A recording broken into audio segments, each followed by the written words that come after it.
નમસ્તે મિત્રો, રચના આ વિડીયોમાં તમારું સ્વાગત છે।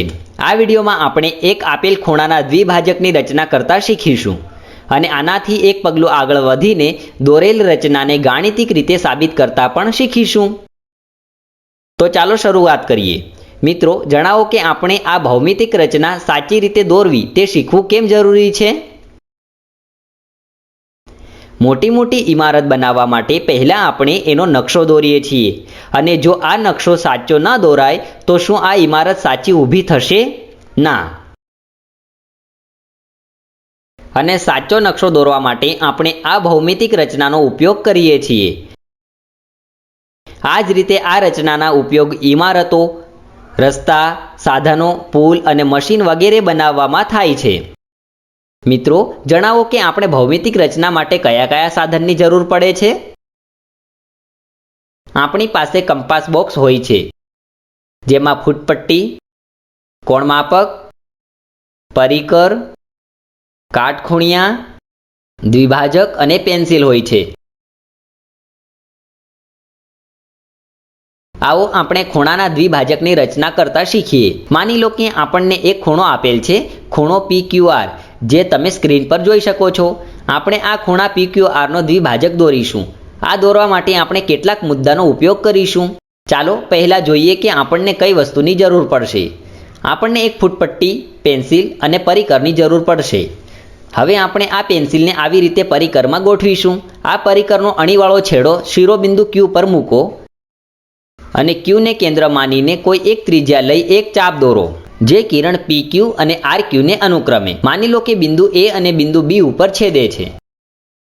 હવે બંને બાજુ દોરેલા ચાપના પ્રતિચ્છેદ બિંદુઓ બિંદુ A અને B ને કેન્દ્ર માનીને AB ના અડધાથી વધુ ત્રિજ્યા લઈ ખૂણા Q ના સામેની દિશામાં ફરીથી બે ચાપ દોરો, જે એકબીજાને માની લો કે બિંદુ C પર છેદે છે। હવે આપણે શિરોબિંદુ Q અને બિંદુ C ને જોડીશું। આ કિરણ ખૂણા PQR નો દ્વિભાજક છે। તો મિત્રો, આવી રીતે આપણે એક ખૂણાના દ્વિભાજકની રચના કરી। પણ શું આ રચનાથી હકીકતમાં ખૂણા PQR નું દ્વિભાજન થયું છે? એટલે કે શું ખૂણો PQC અને ખૂણો RQC સમાન હશે? ચાલો આની સાબિતી જોઈએ। સૌથી પહેલા એક કામ કરીએ, AC અને BC ને આવી રીતે જોડીએ। હવે આપણી પાસે બે ત્રિકોણ છે, ત્રિકોણ AQC અને ત્રિકોણ BQC। અહીંયા ધ્યાન આપો કે ખૂણો PQC અને AQC એ એક જ ખૂણો દર્શાવે છે। એવી જ રીતે ખૂણો RQC અને ખૂણો BQC પણ એક જ ખૂણો દર્શાવે છે। આપણે સાબિત કરવાનું છે કે ખૂણો AQC અને ખૂણો BQC સમાન છે। જો આપણે ત્રિકોણ AQC અને ત્રિકોણ BQC ને એકરૂપ સાબિત કરી દઈએ તો આપણે જાણીએ છીએ કે એકરૂપ ત્રિકોણના અનુરૂપ ભાગ સમાન હોય છે, એટલે કે તેમના અનુરૂપ ખૂણા પણ સમાન હશે। ચાલો શરૂઆત કરીએ।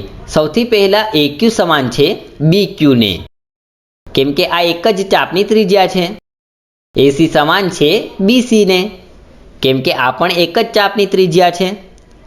અને QC સામાન્ય બાજુ છે, એટલા માટે ત્રિકોણ AQC અને ત્રિકોણ BQC બાજુ બાજુ બાજુ એટલે કે SSS ના નિયમના આધારે એકરૂપ છે। અને હવે આપણે કહી શકીએ છીએ કે ખૂણો AQC અને ખૂણો BQC સમાન છે, કેમ કે એકરૂપ ત્રિકોણના અનુરૂપ ખૂણા સમાન હોય છે। તો મિત્રો, આવી રીતે ના ફક્ત આપણે ખૂણાના દ્વિભાજકની રચના કરી, પરંતુ આપણે એનું પ્રમાણ પણ આપ્યું કે દોરેલી રચના ગાણિતિક રૂપે પણ સાચી છે। અહીંયા આપણે કોણમાપકની મદદથી આ ખૂણાઓને માપી શકીએ છીએ। અહીંયા આપણે જોઈ શકીએ છીએ કે ખૂણો AQC અને ખૂણો BQC સમાન છે, એટલે કે આપણે એમ પણ કહી શકીએ છીએ કે ખૂણો PQC અને ખૂણો RQC સમાન હશે। મિત્રો, અત્યારે આપણે એક લઘુકોણના દ્વિભાજકની રચના કરતા શીખ્યા। તમે આપેલા ગુરુકોણના દ્વિભાજકની રચના જાતે કરો અને આ રચનાને ગાણિતિક રીતે સાબિત કરો। મિત્રો, આ વિડીયોમાં બસ આટલું જ। આજે આપણે એક આપેલા ખૂણાના દ્વિભાજકની રચના કરતા શીખ્યા। મળીએ આગળના વિડીયોમાં, જ્યાં આપણે એક રેખાખંડના લંબ દ્વિભાજકની રચના કરતા શીખીશું। આભાર।